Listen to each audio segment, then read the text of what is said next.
Nga, healthy ka na itong piso kay mo layat na. Alright, chick. O, gawas na. Oh. Balik sulod. So, now mga ka-farmers, baling piskaya na kayo sila. So, mga ka-farmers, natay piso nga na po sa aron. Kini siya, day 23 na nako nagikuha dito sa hatcher.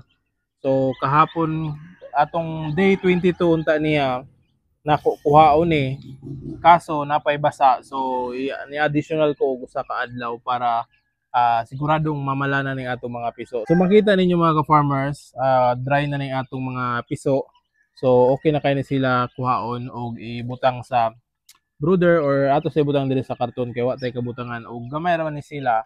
So igo ra ni sila diri sa karton. Alright. So karon ato ning markingan. So gamit ning atong gamay nga sa tawag ani gunting cutter ba. So sa tiil ra ning mga marking ani. Alright. So dira oh. So natay listas marking nato dire. Nga healthy kay na atong piso kay mo layat na. Atong marking ani mga ka-farmers naman dire sa eggshell. So natay marking dire. So muna atong i-marking sa ilang tiil para dili magsagol. Alright, chick. O gawas na oh. Balik sulod. So now mga ka-farmers, baling piskaya na kayo sila. Alright. Pagka-piskay. Right out. Og left out. Same sila ani, pareha man eh. So GBS, right out. Og left out. Right. So dire, kauban pa ni nila, natay tulo dire, itong lain ni kay mulayat.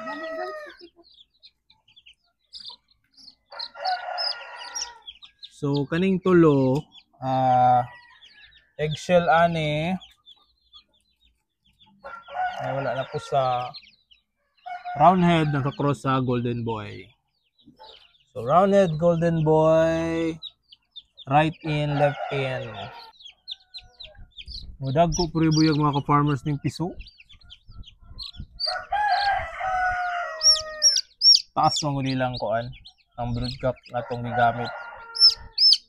Golden boy, kani sila mga roundhead ni. Cross sa golden boy. Na tanawa. Pagka-piskay, puro buto. Puro laki.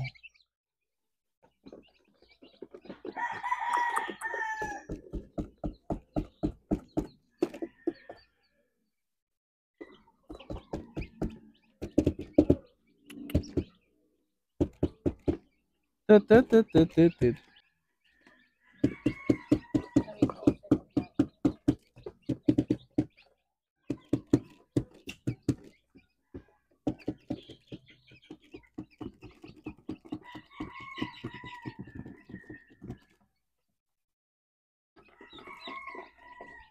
di ara mga ka-farmers ng mga piso nato.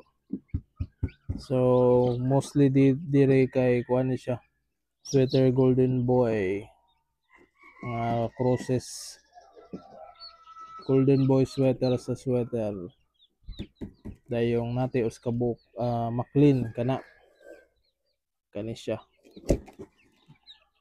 Kana golden boys sweater to sweater dayong golden boy sweater to round head. Alright.